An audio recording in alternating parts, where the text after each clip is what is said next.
Hello, ladies and gentlemen. Welcome, welcome, welcome. This is our first podcast. My name is Rich. Well, Richard Anthony to be specific. And I'm Jake Fisher. Jake Fisher, Jake the man. And we're going to be doing this podcast every week. You'll see.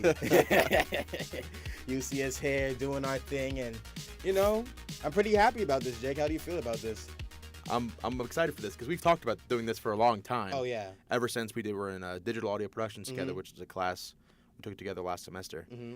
And we'd always talked about wanting to do something like this, sit down, record, Yeah. just talk.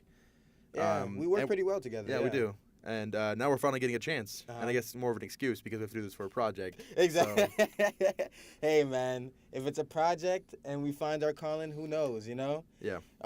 I think we should be a little bit more specific. Me and Jake go to Southern Adventist University. That's where we met. That's where we go to school at. We also share the same birthday. We do, yeah. It was actually, as of recording this, it was, 2 days 2 ago? days Yeah, ago, the 28th. And then me We're and exactly Jake, a year apart. exactly a year apart, we came to the conclusion that Jake is a white version of me. No, I thought you were the black version of me. Oh! It just almost fell over.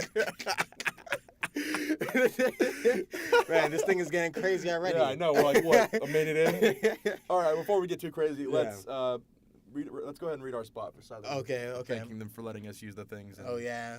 Letting us run their equipment. Yeah. Okay. So, Southern Adventist Universities. This wouldn't be possible without you guys. For the good folks at Southern Adventist University, where they offer more than just an education, but also a spiritual environment to empower your mind and your soul. For more information on the school and the programs they offer, give them a call at 1-800-768-8437 or check them out at their website, www.southern.edu.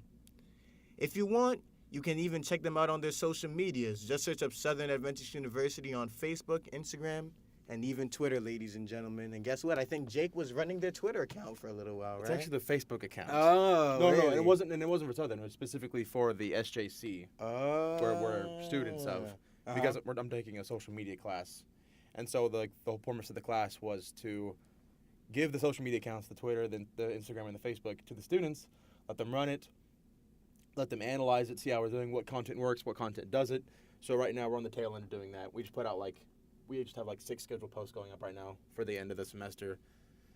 But yeah, it's going good. We're doing that. We're running the Facebook for that. Running the Facebook for Yeah. that, man. I'm excited to see what you guys come up with. I've never been much of a social media guy, man. But social media is huge. Oh, what? It's huge. Yeah, I know. News, right? Social media is huge. But you no. heard it here first. But it's been a common, I don't know if it's a misconception or if it's something that just hasn't been addressed by the church or by universities, but I think some schools do it better than others, but Southern was lacking because we've seen ever since my partner and I, Oksana, in the class, ever since we started took over the Facebook page, we've had growth, we've had interactions been through the roof, engagement been through the roof, reach been through the roof. So I think what needs to happen in that class is it just needs the continual investment in the site if you want it to, produce fruit, I guess. Do you remember when social media first came out and when it first became a thing, like MySpace? No, I don't know if that was the first one. I mean, MySpace was like a pioneer. Yeah. It was like the first Facebook, Uh-huh. I think is a good way to put it, even though I might be horribly ignorant on that. But there was MySpace. I never had a MySpace account because I was too young. Yeah. But then I remember, I think it was summertime when I want to say 7th, 8th grade. I was just turning, I think I was just turning 13, the age limit for getting a Facebook. Yeah. I was on the swim team. And I got my Facebook when I turned 13. I remember one of the first posts I made. I was like, I just swam a mile. Everyone like me and be proud of me. Oh my God! How many likes did you get on that I one? don't remember. That was almost 10 years ago. Man, let me tell you, I actually had a MySpace. You did? Yeah, which is because I feel like New York is one step behind in terms of social media. So there's still people who use a lot of Facebook, like how they tell us here, Facebook is just for older people. That's how you reach the older crowd. That's the stigma. Yeah, that's the stigma of Facebook. But in reality, I really do know a lot of people still going Facebook Live and posting all the time. They wished me happy birthday on Facebook the other day. Same. You know? Did you see the thing on Facebook? They made I don't know if you got it or not, but they made like a personalized video. I didn't log in. You didn't? Is it serious? Yeah, if you log into Facebook on like a desktop, Uh-huh. they pull messages like that people post on, like when people click that, oh, it's like hey, it's Jake's birthday. Mhm. Click here to send a message. Facebook will take that specific like strand of messages, Yeah. pull like 3 or 4, and make like a personalized video for you. Really? Yeah, it's like a video of like a birthday cake, and it like rotates around the cake, and like different pieces of the cake open up, and it's a message from like my mom saying happy birthday, and then like it rotates again, and a message from my aunt saying happy birthday. Really? Yeah. Wow.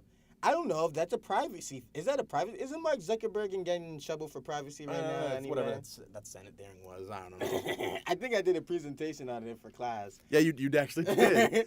But like that's not really a privacy thing. That's just like people posting to like an actual thread about someone's birthday. Yeah. And then just making an automated bot to make a video. Like, it's a pre-made video Mhm. with spots Mhm. that can just be pulled from the timeline and just super easily inserted. Yeah, and then it can be inserted. like mass produced. Oh, so people were posting happy birthday on your timeline. And then the Facebook was pulling from that specific timeline about my birthday, and they made it into a video. See, I thought it was the messages. No. I thought it was it's No, like no. a screenshot of Jake's messages with No, his no, no, mom, no, no, you know, no. just And like there was even a button that said this won't be shared unless you share it. share it, yeah. So like I didn't share it because I didn't care. Yeah. Thank you everyone for wishing me happy birthday. But no, but yeah, I mean I was like, oh cool, that's cool, and then I went on because Yeah. I had to upload a video for Facebook for the SJC because Yeah. I had just finished. Check that out by the way at SAU Journalism. SAU I just put out Journalism. this morning actually a new video on Pablo Fernandez, one of our new Ooh. professors. Yeah, we Professor Spotlight. He's a nice guy. Oh yeah, dude, I love him. I He's like so great. Pablo. I like Man. Pablo, man.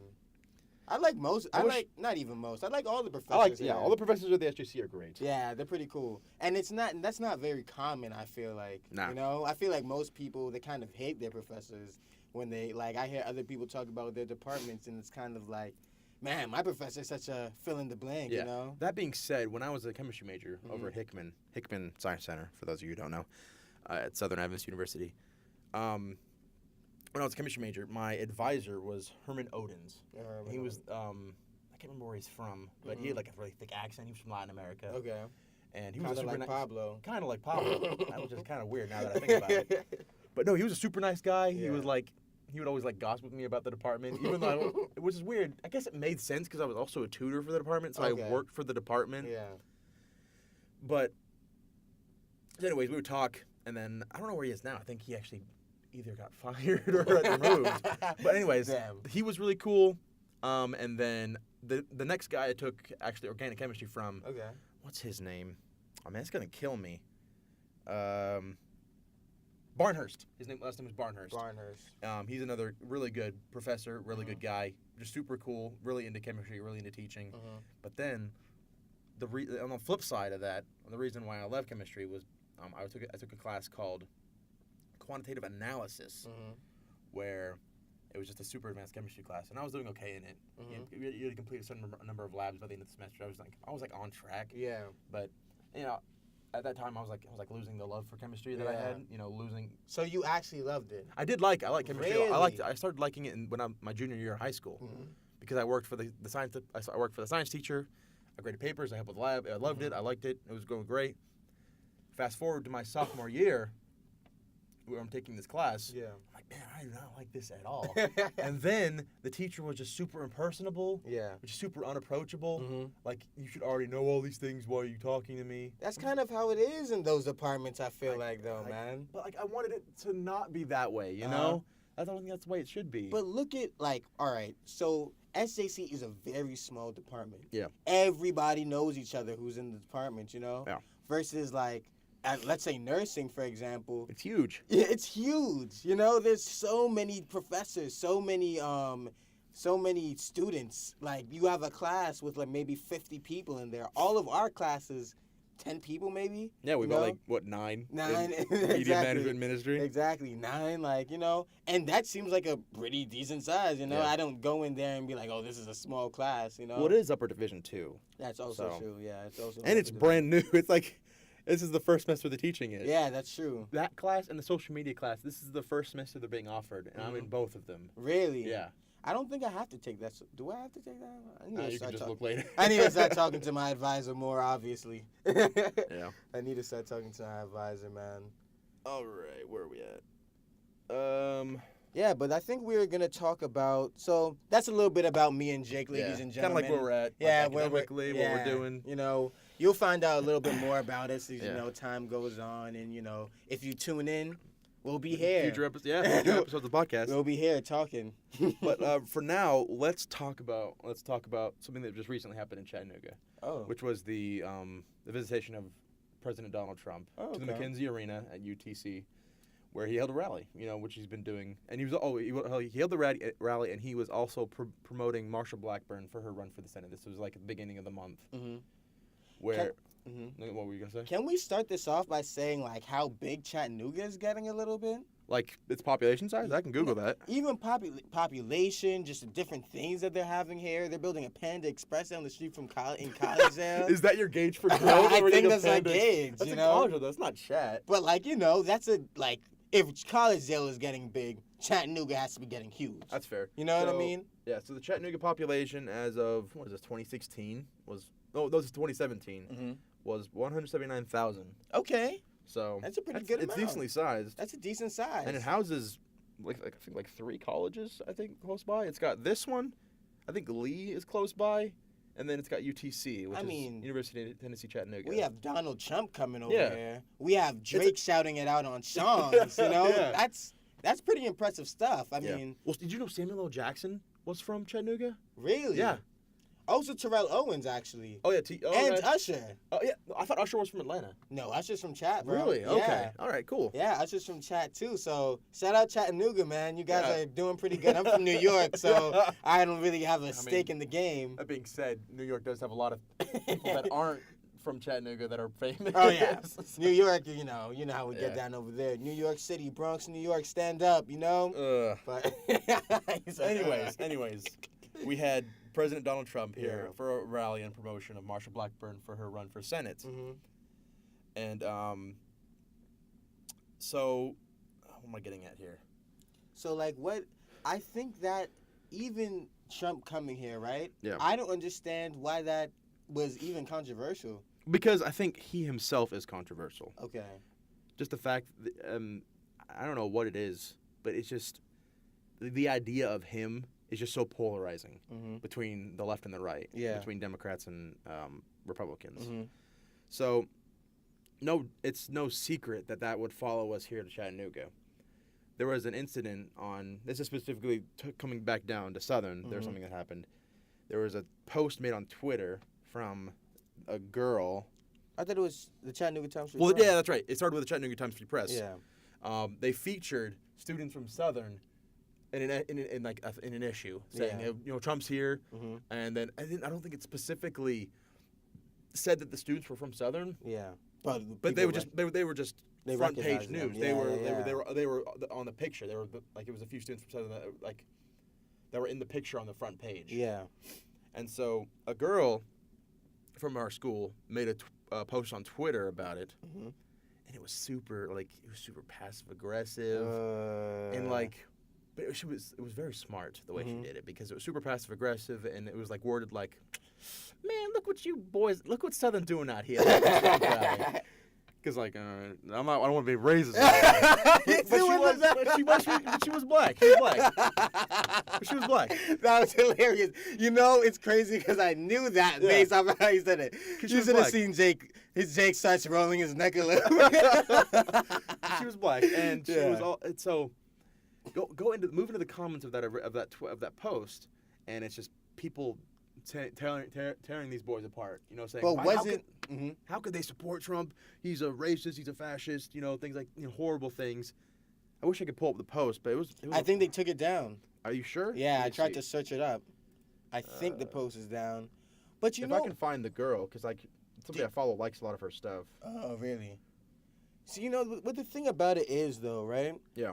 And I didn't see the post, because when I tried to find it, it was already gone. So maybe I'm speaking out of ignorance right now. Yeah.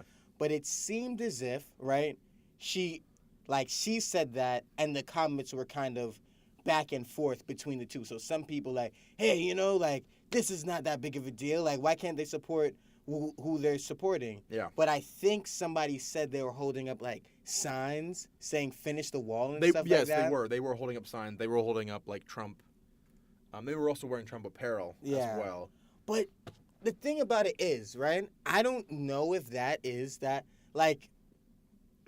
I don't think these guys are racist. Neither do I. I mean, don't think these supporting guys are Trump racist. doesn't inherently make you racist. That's what I'm saying. I don't think they're racist, but like I think that we are living in a strange time where your political view, people are putting that at the forefront Yeah. of their character. You know what I mean? Yeah. Like I remember when talking about your political view was kind of taboo. You know, like Mhm. are you asking me what party I stand for? Are you asking me who I voted for? Like, hey, Yeah, that's like private information. yeah, man. you know, like stay over there with that type of stuff. But nowadays, it seems as if people are kind of, you know, putting that out there. Yeah. And then you're opening yourself up to criticism that you can just simply avoid by not putting yourself out there like that. I don't have to tell people who I vote. I never will tell anybody who I voted for, you know? Yeah. And I feel like now we're coming to a time, especially with this polarization of parties, where everyone's kind of just sharing who they're voting for. This is what, look at these snowflake liberals. Look at these, you know. Look at these racist Republicans. Yeah, you know. It's just so polarized, and each side just keeps attacking the other with more stereotypes and more like horrible things. It's not because it's no longer, and mind you, right? I don't even like where my party is going, where the left wing is going, right? Yeah. And I also don't like where the right wing is going. So where does a guy like me go? Where's the middle ground here is what I'm trying to figure out, you know? Is it either I love everything the left wing does or I love everything the right wing does? How about we start looking at things a little bit more objectively? You know, that's what we need to get to as a country, in my opinion, where we start looking at things a little bit more objectively and say, hey, you know what? I'm going to vote for the issues, not based off of like tribalism to a party. Yeah, and what you're getting at is just bipartisanship, where you want to work together, even if your views are different, to just better the country. Yeah. You know, and ever since like the beginning of ever since like the development of like our two-party system, we've had to deal with compromise. You know, but it seems like more and more people are willing not to compromise because they see the other side as evil and as the spawn of Satan. And that's the spot I'm saying. But that's not how we make progression. It's not. It's in fact, it's the exact opposite. That's how you Yeah. stop progression. Exactly. Like, there's not, like, even if you like certain TV shows, right? They kind of, like, people are just drawing conclusions off people. And partially due to social media, if you ask me. People feel like they know you personally based off of what the part of their life that you let them see, you know? Yeah. So just calm it down a little bit, guys. Come on. We don't need to be a part of this thing. You can step outside of this. You don't have to be a part of this mass weirdness that's going on right now. It's really weird. You don't gotta sling mud either. You don't have to You don't sling gotta mud. insult people. You don't. And that goes to both sides. Of course. Nobody should be. Where does progression happen if everybody's just like, hey, you do this guy? Let me. Just call each slap other you. names. But it basically becomes one, and that's another. I'm gonna get a little personal here, but that's one reason why I didn't vote in the midterms. Yeah. Was because I was like, wow, both sides are giant children. Yeah. And I don't want to support either side. Mm-hmm. And that's But- basically it. How do you feel about voting? What do you feel about voting in the? Voting is super cool because I know I love democracy because we do get a vote, and I think that's something that was We have a fought say, for yeah. and earned, and I feel like I need to start doing it. And I think the next vote for presidency, I will vote because I feel like it's my civic duty to do so. I just haven't done it because I'm in college, and my schedule's just been like so routine. Like I can't. I mean, especially with like I'm an intern at J103. Yeah. Right. Because I go there for an hour and a half every day, and I'm working on imaging projects and editing audio. I don't have time to go out, and then I'm also working on projects at night, and I'm going to I've got 12 plus hours of homework and schooling. in my other job where I'm grading papers, Mm-hmm. I just didn't have the time. Yeah. I feel like that's a valid excuse to say. Right now. Coupled with my view that everyone's a big baby, I just didn't feel like I needed to go and vote. I didn't vote either. And I'm borderline ashamed of it. Mainly because, like people died for my right to vote, Yeah. you know? Yeah. Like, I was legitimately not allowed to have an opinion on politics, let's say 100 years ago. And maybe I should be voting, but then at the same time, I'm like, man, like, there are presidents who've won the popular vote and lost, Yeah, you know? because of the electoral college, Because of the electoral which college. which is a topic for another discussion. Another- if yeah, you want to talk for another another day. 3 hours about how bad the electoral college is. Yeah. Or just how that system was created. Let's not get into that right now. Let's not get Anyways, into that. that being said, I don't think yes, the sacrifices made for people of I don't want to say this, like for African Americans to have a political voice. Mhm. Yes, that shouldn't be ignored, but they shouldn't. But it shouldn't be allowed to be held over your head as Yeah. you have to do you it. have to vote. Yeah. Because I agree with that. as much as the past matters, we're in the present. Mm-hmm.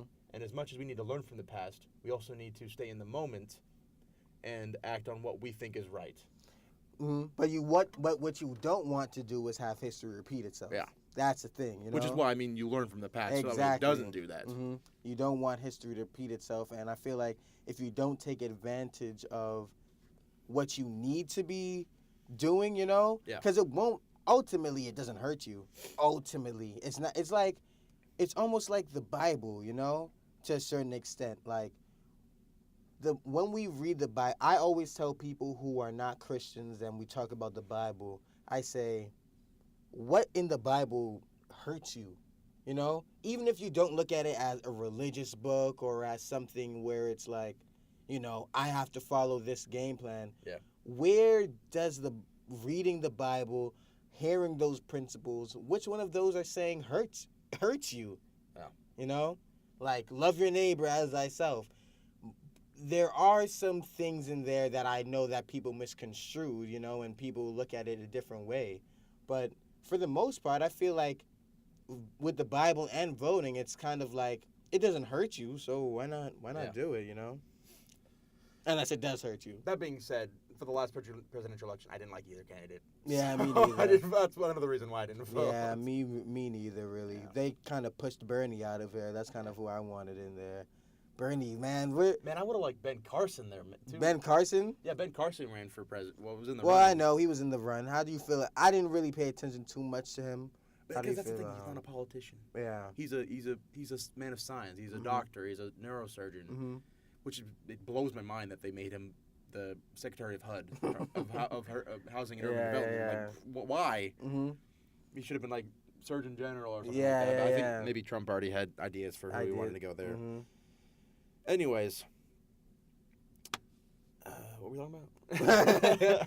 I think we just kind of got off track, but we're kind of Yeah. just talking about a little bit about Trump coming here and how polarizing it was and how we kind of don't understand why it's so extremely polarizing that the president came here. I feel like now it's becoming to the point where it's like anywhere he goes, you know, There's going to be his supporters, and there's going to Exactly. be a little sectioned off thing of protesters. yeah, you know, and it's like that's kind of annoying. Like, remember when we went to the White House? And Oh, then yeah, there yeah. were people just screaming at the White House and stuff like that. I'm like, I don't even think he hears you guys. Clarify, we went right outside the White House. We didn't go into the White House. Come on, man. Let them think what they want to think, man. You know? Why you have to tell them We that part? personally got invited to the White House by Mr. President Donald Trump. Right. I don't think that I could say that with such Yeah. such dedication in my voice, you know? They'll start calling me a whole bunch of names, you know? Yeah. That's another thing. Like, black people really can't like Trump at all. Yeah, they're like the thing with Kanye West. Yeah. He get like But he's an idiot, though. On See? top of that. See? But he's an idiot on No, that's top true, of that, that's true. though. He is You an know, idiot, that's the yeah. problem. It's like how he literally says, "Oh, I'm with this guy." Then the next week say, "Come on, people. So I'm sorry that I was doing this, bro. You didn't see the tweet where he apologized Yeah, for I did- supporting I Trump? did see that, He yeah. did that 3 times. 3 times he's done this. It's like, bro, you're an idiot, man. I'm kind of off. Oh, yeah, this. which side are you on? Which side are you on? Which is weird to ask that question, but like, it's just so mainstream to say which side are you on. Yeah, right. But the thing about it is I've defended him. I'm a personal Kanye West music fan. Yeah. And at the beginning of this whole thing, I was like, bro, like I'm on your side, bro. Like I'm telling other people, give him a chance. Let's hear what he has to say. Let's hear his opinion. And then when you flip-flop back and forth and back and forth, it makes me, as somebody who was trying to support you and on your side, look like I don't know what I'm talking about anymore. So you know what? You're an idiot. I guess I'll just stick to his music. Yeah, right? Just stick to his music, man. And even that's been slacking off a little bit recently. I'm not really feeling that poopity scoop. You think it's time to abandon the Kanye ship then? I think it's about time, guys. I think it's about time to let that man just focus on music and leave him out of politics. Yeah. Which seems like it shouldn't be that big of a deal. That being said, like, why are celebrities interested in politics anyways? Why are celebrities getting involved with this? Yeah. They don't need to. I like your music, bro. I like your show. I like your movie. I like your movie. I like this type of stuff about you. And now, especially in Hollywood, people are getting fired for being right-wing, even a little bit. Not even super right-wing. It's like, even if you say, you know what, I see your point. I think that illegal immigration should be a little wrong, you know? You get kicked out of a movie for that, you know? You say certain things. You say, you know what? I don't have this similar viewpoint as everybody in the tribe we call left wing feels.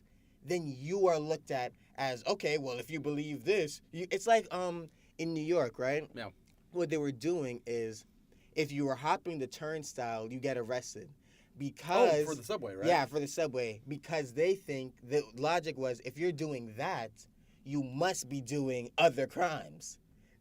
So they would arrest you and like look up your fingerprints. That was their way of getting fingerprints and stuff on you. And it's like, if you're doing this, you're most likely going to be doing other crimes. Doing this. So it's basically the same type of logic we're applying with politics. You know, if you kind of support this right-wing idea, you must be racist. You know, but if you have to support all of this or all of that. You know. Yeah, it's a polarizing topic for sure, and it confuses me. It definitely is a confusing thing. Unlike our next topic, which would be movies. What we're watching right now. We're gonna shift from the political tirade, which is both of ours, and we're gonna go to something a little more lighthearted. So, what have you been watching, Rich? Tell us about what things you've been enjoying recently. Well, podcast-wise, can I say that? Sure. That's basically what I listen anything to you're all the consuming, time. I think is a good thing to talk about. I think right now, Game of Thrones. I'm trying to figure that out. It's just super confusing, so good luck. Yeah, I'm trying to figure it out. It's a great show. Oh yeah, it's a great show. I love it. I love it. Podcast-wise, Joe Rogan Experience, man. Of course. Come on, no, everybody. Check it out. There's some hardcore stuff in there. Sponsor us. Don't listen to that over this. But obviously, but like listen to both. Listen to both. Yeah, you have more than a few hours in a day. Yeah. Podcasts are something you listen to while you're doing something else anyway. So Joe Rogan Experience, Brilliant Idiots, Flagrant 2. Now, mind you, the content in these is a little risque. So it's not as we're being. Yes, it's not as family friendly. A little bit of a disclosure. Yeah, you might not want to turn this on in the car with your kids. So at your own peril. At your own apparel. If you are not the most sensitive in terms of language and other things like that, tune in. Pretty good stuff. But the content is what matters. But the content is what they're very interesting. interesting. What they're talking about, how they're talking about it. Yeah. Very good. Flagrant 2 is a sports one. Though. Okay. It's a sport podcast. But Joe Rogan, he talks about everything from... Remember when he had Elon Musk on? Oh, yeah. And then his stocks dropped 6%, but went back up 9%, though. Yeah. That's the thing. Elon Musk is so volatile. I don't even know I don't even, like... Really? How I want to be that man's best friend, and I want to stay a million miles away from him at the same time. In what ways? How's he volatile? Like... a good representation of his stocks. Like whenever he makes a tweet, his stocks fluctuate. Really? Yeah. Like he made a tweet talking about, we're just getting a little weird here, but anime. He talked about anime on Twitter, and he was like, I like this one show. And then everyone was like, and everyone freaked out, and everyone either freaked out that he likes anime, or everyone was like, our savior Elon Musk likes Yeah. anime. Wow. And then it fluctuated, and then I think it went back to being whatever it was. He's not gonna have any problems with financial gain. Oh, never. Even though he didn't he recently step down as the chairman of the, Yeah, of the yeah, board of yeah. his companies? I mean, weren't they suing him for fraud or something like that? I don't know. This guy, he's sending spaceships to Mars. Let him do his thing. He got this under control. Yeah, I mean, well, speaking of which, didn't that other NASA rover just land on Mars the other day? Oh yeah. What's that? So that's the. I think it was called Insight. Insight. Are we still trying to find like life over there, or what are we doing over there now? I don't understand what we're trying to do with the space thing, honestly.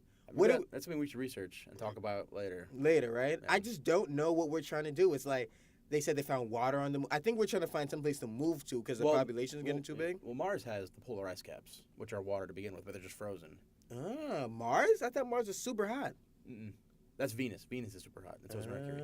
Which is funny because Mercury is actually closer to the sun than Venus, but Venus is hotter because it's got a really thick, dense atmosphere that traps a lot of heat. Okay. So it's hotter even though it's farther away from the sun than Mercury. Man, it's crazy how we're just right in the perfect spot, I right? know, right? It's almost like we want to talk about how bullcrap evolution is.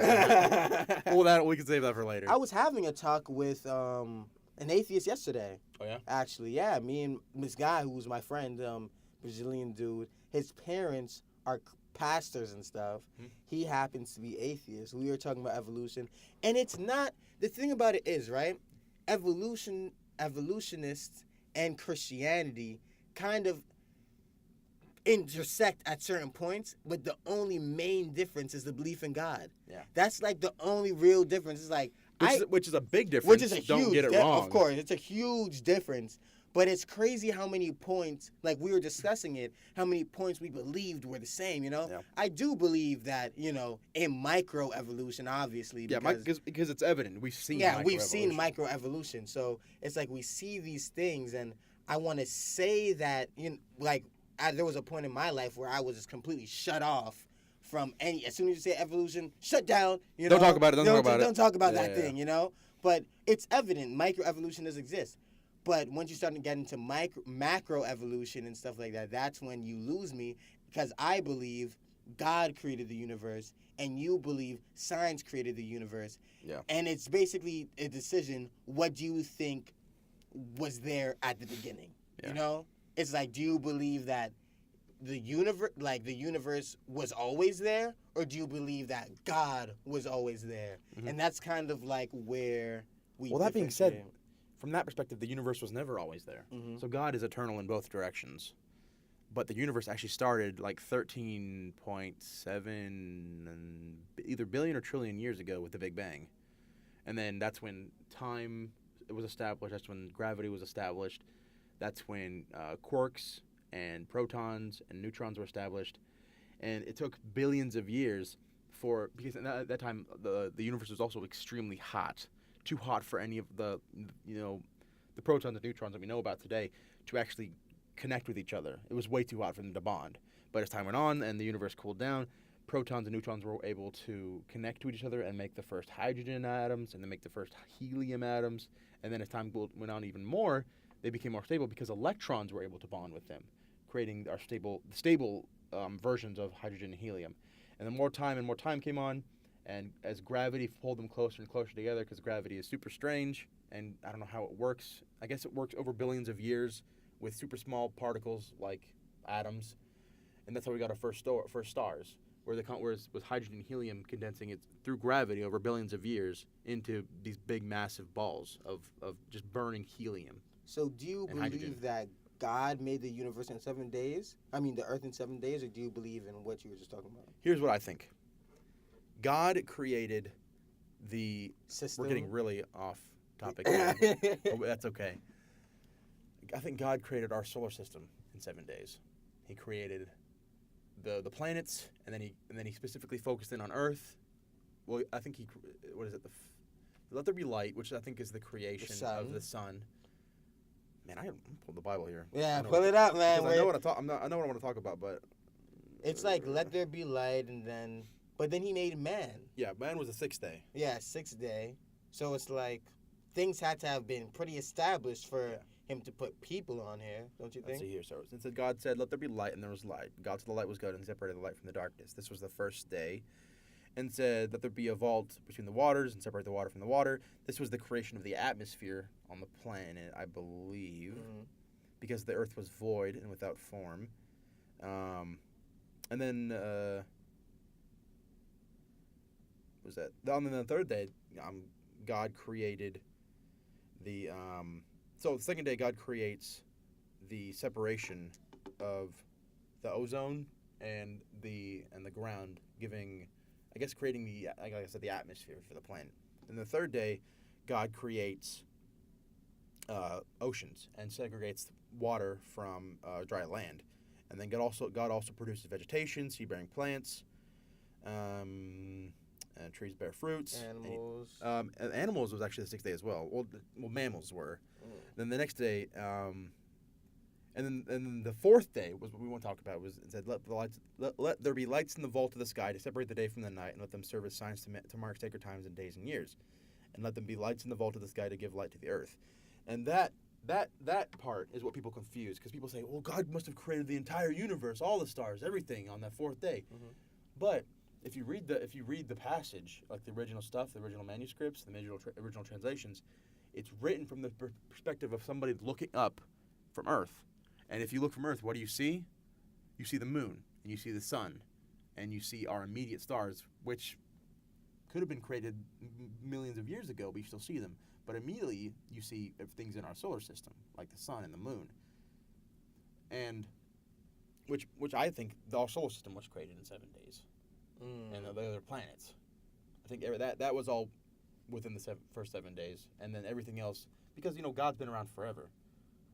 And you think he's just going to create, it's been an eternity. I haven't created anything yet. Oh, so you feel like after that So I think he's been creating the entire universe, multiple universes, I don't know. Yeah, he's doing stuff. He's still. doing stuff, and he's like, you know what?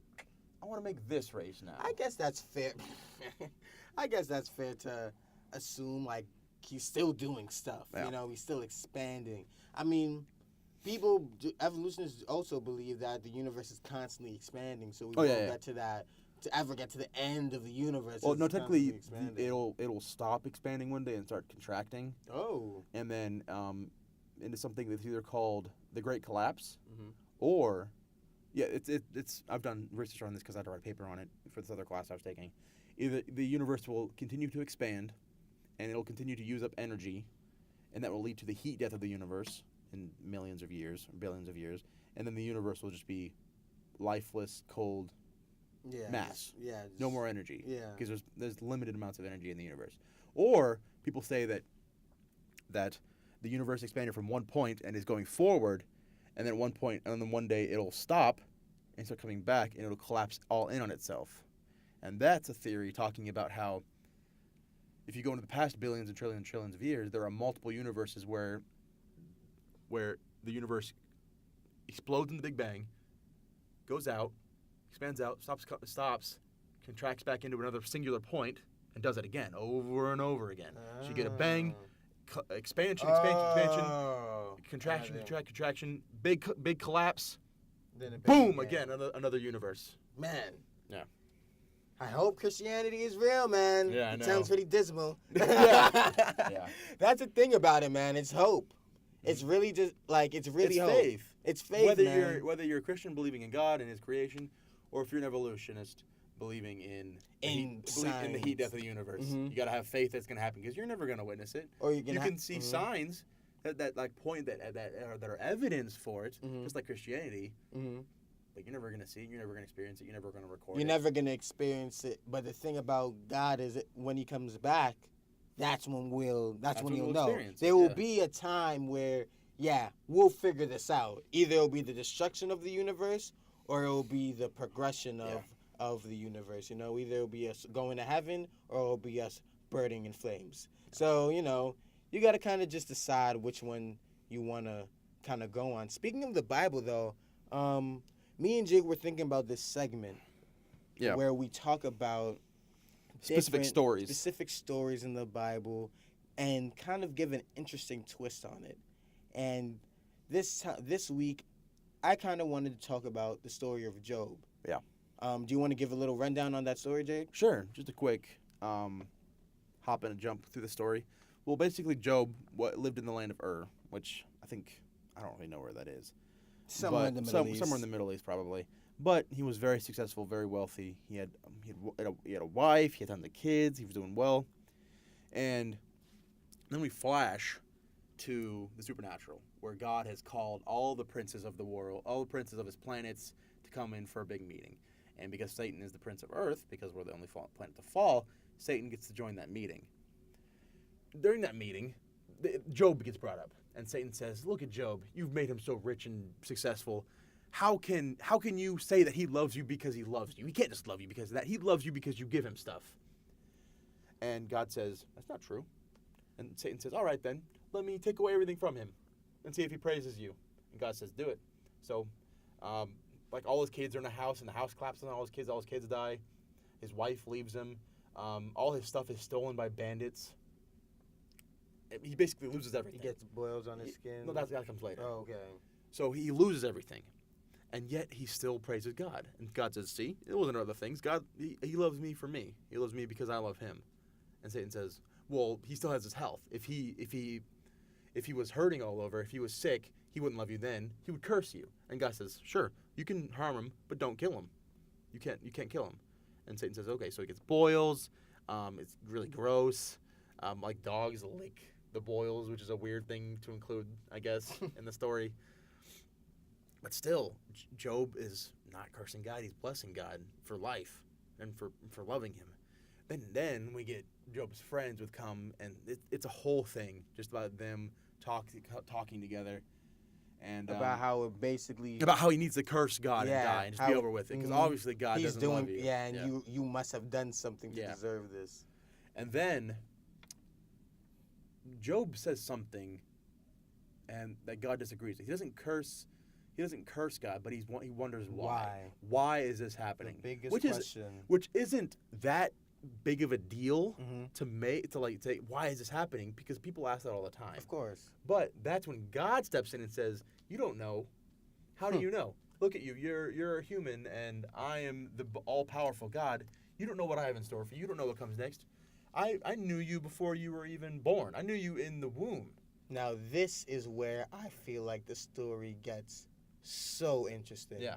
Because God shows Job the universe. Yeah. He shows him two beasts that kill and destroy. And then he shows him, I believe he shows him other beasts of like other just visuals of just like the sea and all this beauty. Yeah. As well as these two beasts. And he's like, I made all these things and all of them are good. And that opens an interesting conversation about why do we feel like we must know? Why is that why? Why did God see that why question as not disrespectful, but challenging? Yeah. We need to, I believe, after reading that story and really getting pretty deep into it, it allowed me to realize sometimes you just gotta leave it in his hands, man. Yeah. Sometimes you just gotta leave it there. Because let me tell you something, we could not even begin to fathom what it would be like to be the ruler and creator of a universe. Not even begin to fathom. And we think we're smart, all this information at the ends of our fingertips. Google, let me just type this thing in and I get to know how big the earth is. And I'm so smart. Back then they didn't know anything. Wait, pause, give it a second. Take a second. Take a second Take and a deep breath. Realize you are just as stupid as everybody else. Yeah. No, everybody, from Elon Musk to that homeless person on 42nd Street, we all have to realize that we control nothing. We can't extend our lives 1 second. When it is your time to die, when it is your time to fall, you fall. No amount of science and magic and explosions and no amount of anything. There are people who jump from airplanes and the parachute doesn't work. They fall and hit the ground and they don't die. And then there's a guy who was just walking down the street and he has an aneurysm. And he's dead. Yep. We can't control anything.